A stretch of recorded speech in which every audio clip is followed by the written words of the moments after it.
Alright, in today's video, we are going to be discussing the top 5 moments from the John Mayer solo tour, and your top 5 moments might differ from mine in this video, and that's totally okay. But let me know in the comments down below what yours are once you're done watching this video. I'd be really curious to hear actually what you guys consider to be the top 5 moments. Now, I've done my best to be as unbiased in this video as possible, as I did attend the solo show in Vancouver, else I just put Clarity Live as my #1 thing getting to see that by, but I've tried to kind of make just a list that's just a general moments that were really cool as a whole throughout the whole tour, or just specific things that happened, just to highlight this tour. Okay, so moment number 5, and keep in mind when I say moment, I might not necessarily be meaning something as one specific instance on one night of the tour that happened. It can be an overall theme or just something unique that happened during the course of the tour that made it just very unique and so incredibly special. And that kind of has to do with this 5th one here. So number 5 is that there's one rule. There are no rules. And on the channel before, I've discussed how John actually during some of the earlier shows on the tour stated that while he has loop pedals on his pedal boards for the guitars, he actually set himself a rule that he wouldn't loop the guitar during the shows. But then immediately after, he said the fact that he was kind of open to breaking that rule if down the line he felt like doing it.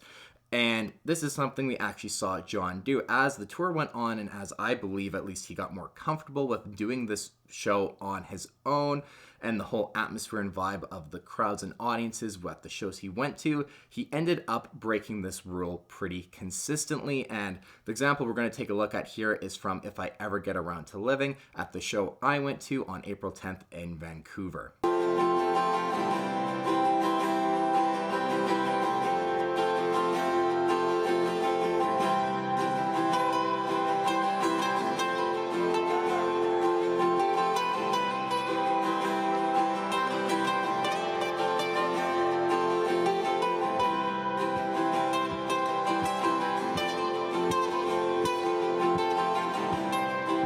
If I Ever Get Around to Living is such an awesome song, and it sounded fantastic, the looping, especially with that double neck guitar that John was playing. Looping with the 12-string neck and then going back to the 6-string neck for the solo, it just sounded super unique and full hearing that 6-string guitar playing the solo, but then the chords with the 12-string guitar. That it was just really awesome.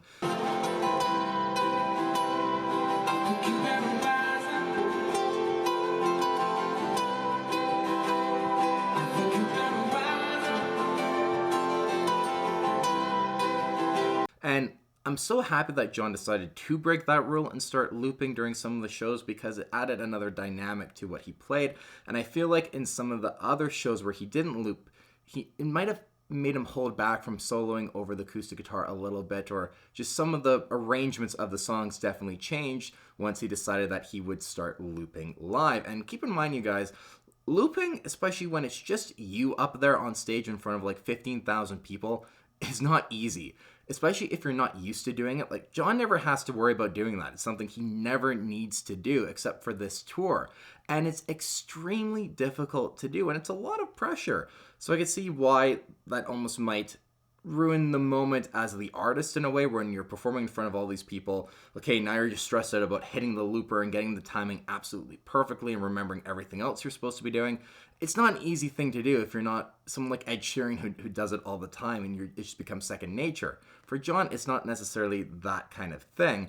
So I totally understand why he might have been a little bit hesitant on doing it at the beginning of the tour, but it's something I'm super glad he decided to change and break that rule he set for the tour. All right, moving on to moment number 4, and as I'm recording this video, I'm kind of starting to think that calling it the top 5 things about the John Mayer solo tour, because the 4th one here is the 2 new songs that we got to hear for the very first time on the solo tour. And of course, I'm talking about Drifting and In the Neighborhood. And let's take a look at In the Neighborhood. That's the one that I personally got to hear live. So it's definitely resonated with me a lot more. It's just landed with me that much more compared to Drifting. They're both, I think, really great songs, and I'm super excited to hear them on an actual record in a studio setting of a recording. But In the Neighborhood, for me, that's my favorite one out of the two for sure. So let's take a quick listen to a snippet of that. I found the morning was hiding, la la la la la la la. And now the quiet's so exciting, la la la la la la la. I do the puzzle, I read the funnies, la la la la la la la. I haven't slept since I left in my 20s, la la la la la la la. I think one high hope a lot of us had with this tour is that we would hear new material from John, and he definitely did not disappoint. And the fact that we got 2 new songs on the tour is just even more special, and something that when these songs eventually do get recorded, it will just be something we look back on to when John was performing them just himself on stage in front of all of us to hear for the very first time. Because in Los Angeles, the final night of the tour, John actually mentions, at least when it comes to drifting, that he actually hasn't even recorded it yet. This is a perfect time to play a new song after 4 deep cuts in a row. Really know the room, Johnny.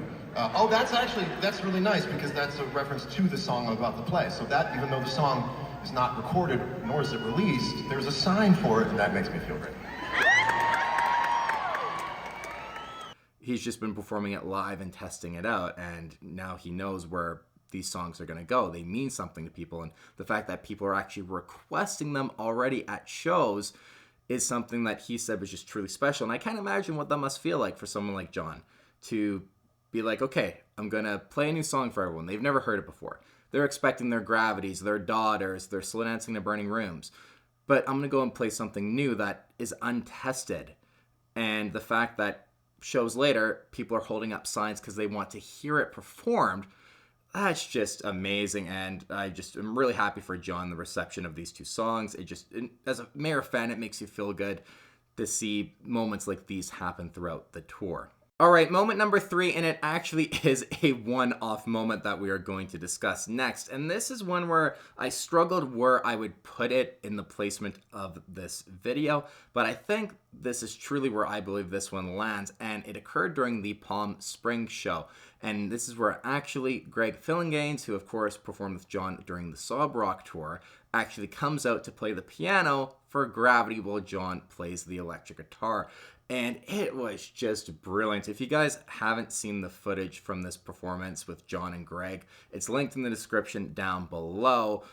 But it was just incredible to hear John and his guitar, and then Greg with the piano together, hearing Gravity in a very unique context, just one night during the tour.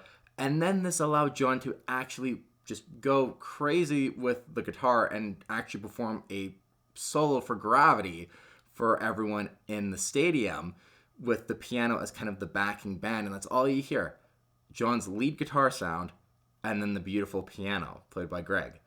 It was brilliant. This was the one specific moment that was unique to this tour where I definitely keep looking back and I'm going, damn, this was awesome. Just keep me waiting right here.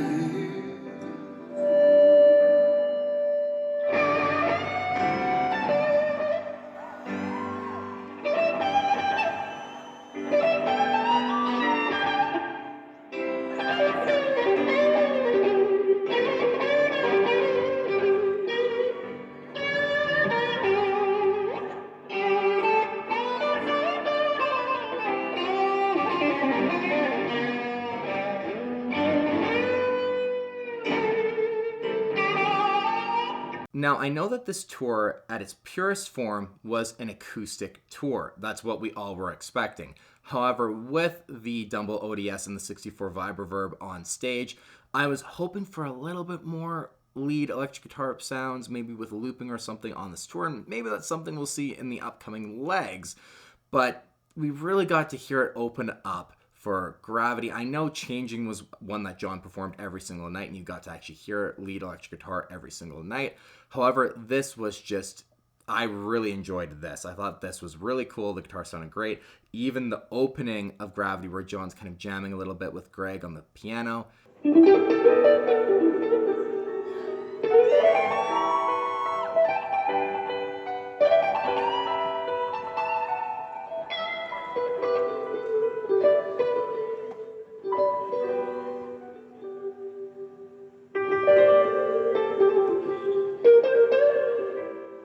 It was just fantastic. I don't think anyone is going to say this was anything other than just really incredible to see. So, Greg, thank you so much for coming out to Palm Springs and doing that with John, because that was truly one incredible, unique moment from the tour that we're all going to watch footage of for years to come. Actually, the last thing I'll leave you guys with for discussing that specific moment actually is just Greg Phillinganes himself. He is just such an incredibly talented musician, and I was fortunate enough to go to the Sob Rock tour, and I'm sure Greg was doing this every single night. But he was dancing with people off in the crowd to the side of the stage he was on. He was interacting with them. His energy, you can just tell, is so infectious. And it affects the rest of the band. I'm sure it affects John. Like when they were playing Helpless and the guitar keyboard thing, he was dueling John with that on stage the nights they performed Helpless at least. It just looked like such a fun time. And him as an addition to the band and the whole chemistry of everything, I think truly is something that isn't discussed enough.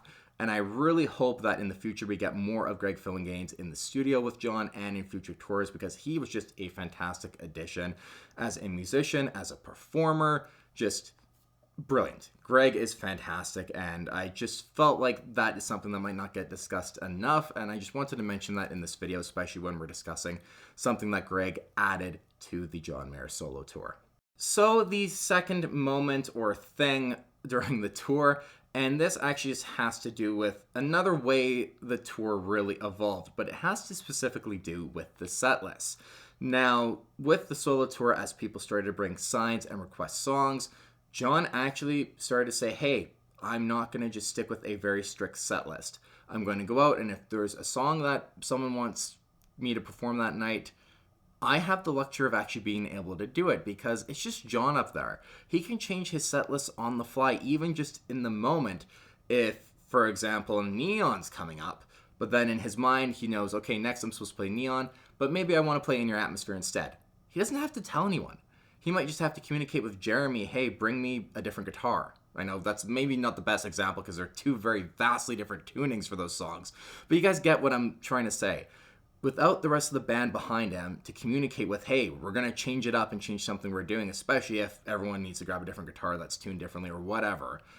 When it's just him on stage, he can change the set list however way he wants it, and in turn, he allowed the crowd to kind of help shape the way the night goes.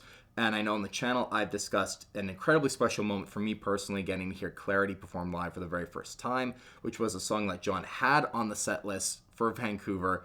Then he decided he wasn't going to play it because he had some insecurities about his voice, which, I mean, John, you're an incredible singer. You sounded absolutely brilliant and perfect that night. So, but it's just crazy to think that someone like him even gets those insecurities, I guess, about something like that, where he's so well known for having a brilliant voice. But of course, then someone requested it and he performed it. And it's same thing with Bigger Than My Body that I got to hear a part of as well. And that video is really popping off, by the way. I'll link it in the description down below, so I'm not going to discuss that. But there's so many different instances of really, really fantastic song requests that happened throughout the tour that John would then change up with the set list and let it shape the way the night would go with what people wanted to hear.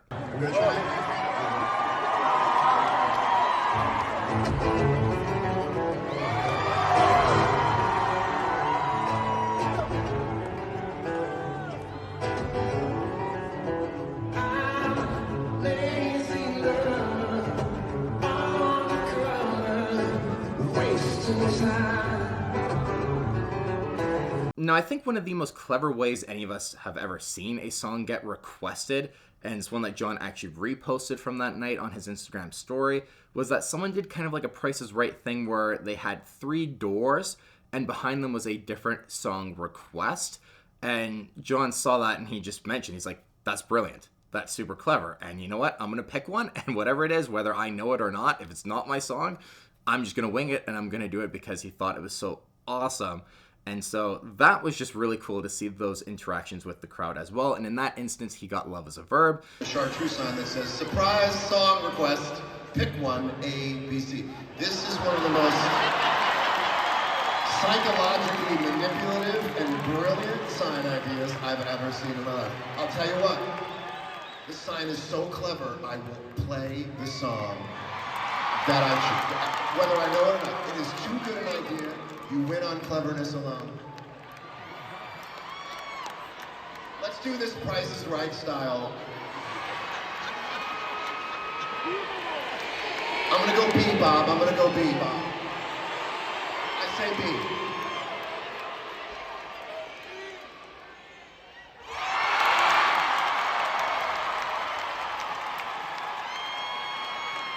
Says love is a verb. Let's do it.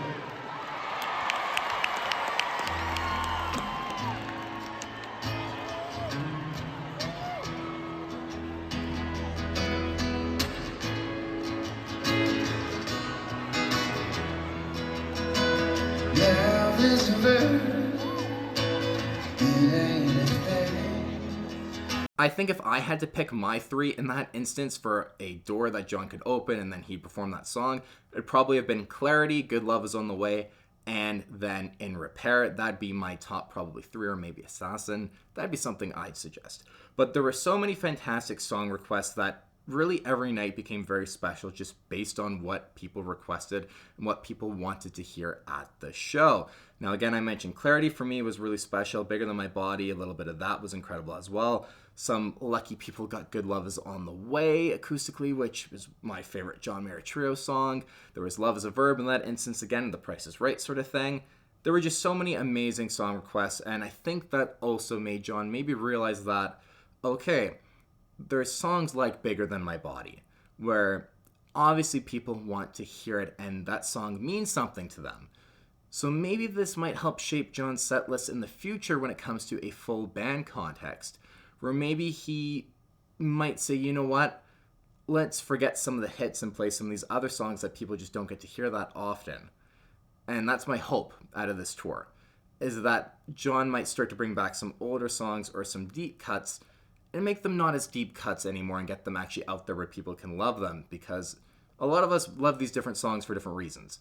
And I just hope that we get to hear them more often, and that these requests were a way for John to understand that, okay, these songs that I might have kind of forgotten about, you guys haven't forgotten about them, and they're still special to you, and maybe that'll make them special to him again.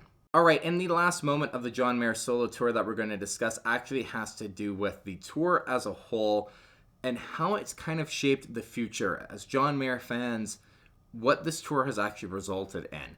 Now, John on Instagram discussed this, and he also discussed it in person at the Forum show, and I'll play a clip of it for you guys of him talking about it. But essentially, he discussed how he didn't really know what was next for him in terms of musically in his career, where he was going to go from this point on. Like he mentions, he wasn't planning on retiring, but he didn't really quite know, and maybe he was feeling a little bit lost, is kind of what I gathered from it a bit. You know, he just finished off a big tour for Sob Rock, his last record with Columbia, and now he's an independent.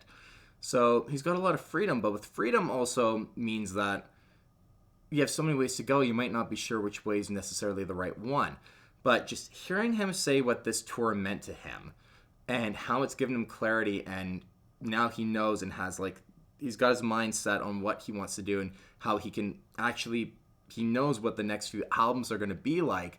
To hear that stuff from John, and even just different nights of the tour, the show that I went to, him talking about how connecting with the crowd in this way has meant so much to him and given him, it's almost just like, I don't want to say it's made him refine his passion, because I don't think he lost it, but it just was something different for John to connect with his fans and connect with the people who really the music lands with, and it means something so special to them.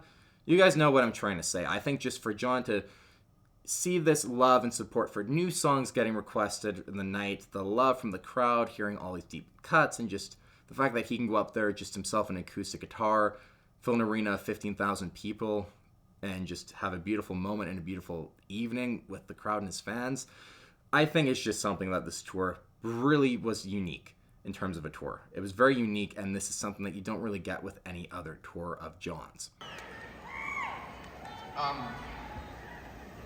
I want to say something from the heart before I play this song. I wrote this song thinking, just maybe not being sure of what my next move was going to be as an artist. And as you get older and you're an artist, not that it doesn't creep in ever, but it starts to creep in more, This idea of like, well, maybe that was it. That was nice. Maybe that's it. That could be cool if that's it. Maybe I'll write songs for other people. But that's the voice. That's what I should be yelling at the voice.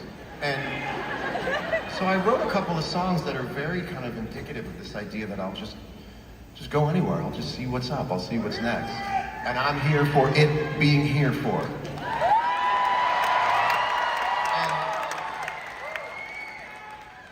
So I would say like 6 months ago, I wasn't sure what my next move was. I wasn't gonna retire. I wasn't gonna disavow all this stuff. I just didn't know. It was a lot of scratching my head, like what's the next thing? And what? The point I'm trying to make is this tour changed everything for me. And I didn't know that it would. I thought this was a neat little thing. I was like, let's go on tour and play acoustic, that'll be fun. And then everything clicked, and because of you, you reminded me what these songs are to me, what they are to you, and you focused me right up, and I see the next record, I see the next 3 records. I can't thank you enough. And where I want you to take this for yourself, and I don't love giving advice, but where I want you to take this home, is that no matter what you're working on, if you're working away at it and nothing's coming of it, just remember that there are so many other variables in life that are moving, and every day you try the same thing, something's different about that day, and you will hit it. You will hit the thing that shows you the way. This is that tour for me. It took me a few months. I came out here, I went, this is it, this is it. So I just want to say thank you very much before we go on. I'm having the time of my life. And this is a song about drifting, and it's okay to drift. It's okay to drift. So hearing John talk about it at the last show of the tour, his thoughts even typed out on Instagram again, I think that's the greatest thing that happened on this tour, is the fact that John got the clarity. He now knows what he wants to do. He's got his mind kind of set, and he's figured it out. And now he's like, all right, the next few albums, I know what I'm doing. I got the ideas going, and that his mind's just working, and he just knows what he wants to do, and he has that clarity almost with his future in terms of his career and the future tours and everything. The future for John Mayer and the future for John Mayer fans is looking very, very bright. And I think that truly is the greatest part about this tour. It just, to hear that from John just makes, I think, all of us kind of feel like, okay, that's awesome. It makes us feel good that he felt so good about this tour, and this tour meant that much to him and gave him something that he needed, that we as fans were able to give John, we were able to give back something to John for all the things he's done for us. I know I've talked personally about what clarity meant to me, especially as a university student, calming me down before going into a final exam, kind of helping to just quell the nervousness and the anxiousness and almost the panic of, okay, this exam is worth 50% of my grade. I've busted my butt for the past 3.5, 4 months, and if I have one bad day, I might have to retake this class again. It's amazing to be able to actually give something back as a fan to John in that way. And I think it just is brilliant. I think it just is awesome that this happened, and it just makes me really happy, and I'm sure it makes you guys all very happy as well.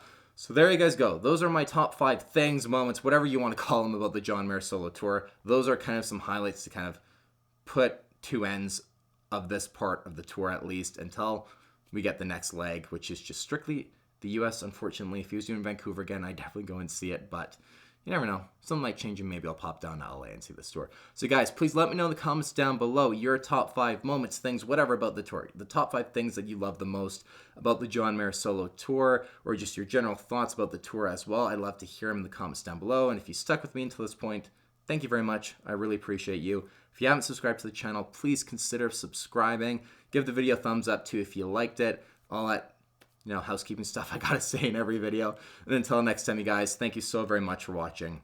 Take care, and we'll see you soon.